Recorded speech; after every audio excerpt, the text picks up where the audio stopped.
Це те, що я хотів до вас донести.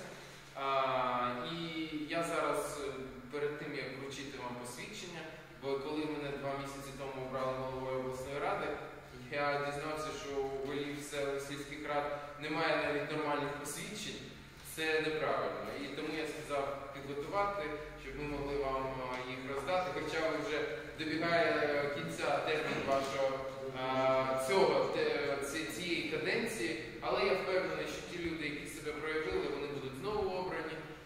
До речі, місцеві вибори вже скоро, наступного року, і, можливо, будуть весною, якщо буде ця децентралізація зроблена, про яку ми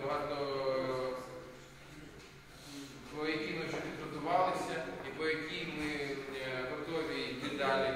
І тому для мене буде приємним дуже ділом вручити вам ці посвідчення, бо сільський голова, міський голова, селищний голова – це ті люди, які кожного дня спілкуються з громадою і працюють на громаду.